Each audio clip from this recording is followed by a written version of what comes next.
Hey there, my name is Carly Hudson. I'm a licensed clinical social worker, and normally you'll catch me on the couch at my therapy office located in Raleigh, North Carolina, but today I'm joining you from Cary on the East Coast Greenway, here to talk to you about my experience as a runner, as a therapist, as a triathlete, but more importantly, as a human. In 2023, I opened the Garden Wellness Group, and the idea of naming it the Garden was really strategic.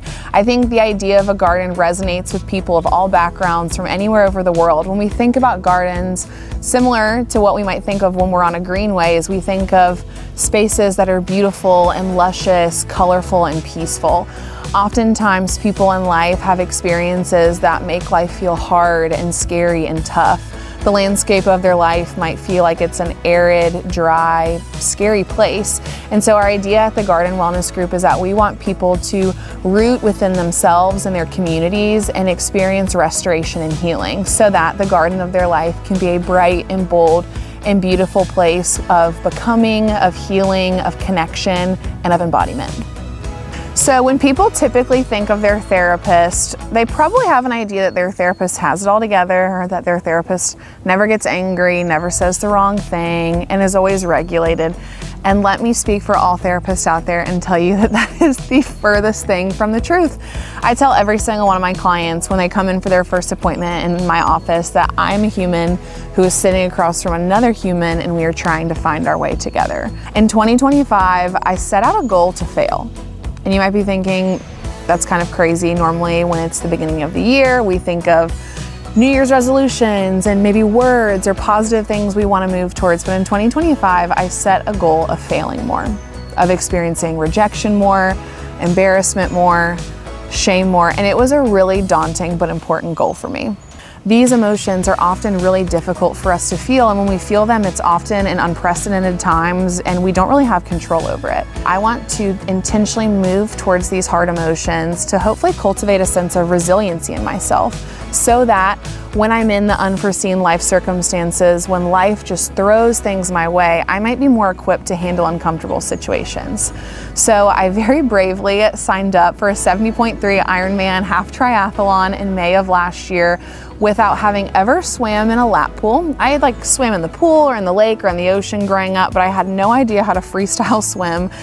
And I had ridden a beach cruiser and a gravel bike a time or two, but I had never road cycled, knew how to clip in, had any of the equipment. And I had, I would say, some moderate running experience, but nothing to the level of endurance that I would need to complete an Ironman 70.3. And this journey was the most fulfilling and challenging thing I had probably ever done. I remember the first day I went to the pool just feeling so nervous to even go into a public city of Raleigh pool locker room. I felt like I was in middle school again. I noticed the discomfort in my body of anxiety and uncertainty, and I was like, I'm choosing to do this, Carly. Do you really want to do this?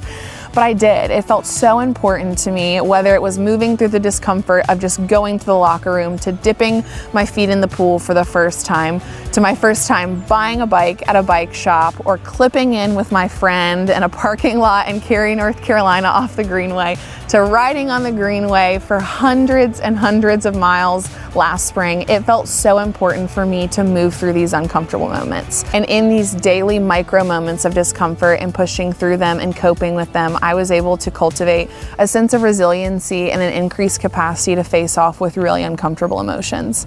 Now, when I had my race day, every step that I took, it was a day of celebration. It poured rain, was miserable race conditions, but what I realized was the race wasn't about the race. I didn't even get to swim my 1.2 miles that day because we had hurricane conditions. But what I told myself was race day is just the celebration. The real work is everything that went in leading up to this day, of facing off with hard things within myself, believing in myself, and challenging myself to do hard things. And that was all made possible through the help of loving friends and family and community who swam with me and who biked with me on the greenways, who ran with me. I even developed a bike club with many of my friends in the Triangle, and we would be on the Neuse River Greenway from Raleigh all the way to Clayton, North Carolina, almost every Saturday and Sunday, getting our miles in, but more importantly, enjoying safe outdoor spaces together where we could train and have fun. One of the most transformative things in my life over the last 2 years has been moving my body with people. As someone who used to struggle with a really disordered relationship with food and exercise, when I moved my body, the pressure was always around how far am I going, how fast am I going, and how many calories am I burning. What's been so transformative about running or biking with friends and family and joining run clubs is that it's totally taken the pressure off of and the focus off of what I'm doing, for how long I'm doing it, and the intensity, but rather it's made the community and being outside and being together the most important thing. As a result, it's led me to feel strong and empowered and confident in my body, but also has allowed me to cultivate such a sense of belonging and community. I am strong and I can do hard things. I am strong and I can do hard things. Back in June of 2024, two guys that I know in Raleigh started a run club called Oak City Run Club.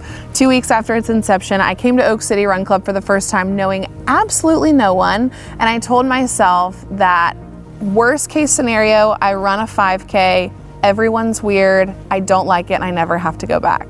I got in the car, I drove there, and I literally had to give myself a pep talk in the parking lot. I was like, you can do it, you can do it, you can do it. And then I was like, I don't want to do it, I don't want to do it. This is so awkward. Making friends in your late 20s is so weird. And then I got out of my car and I did it.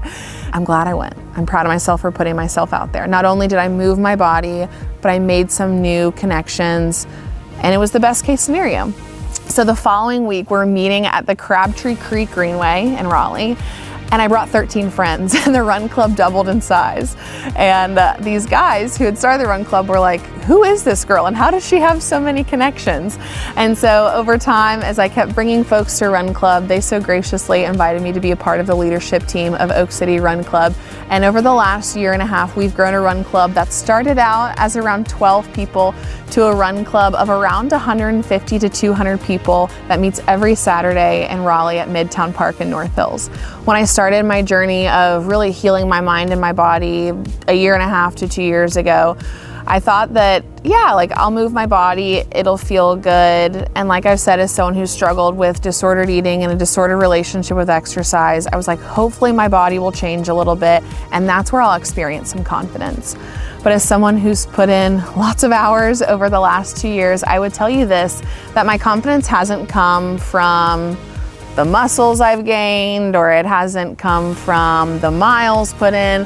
The confidence has come from me showing up for myself every time I lace up my shoes on the Greenway, or I, filled with anxiety, clip in my shoes, my bike shoes on the Greenway.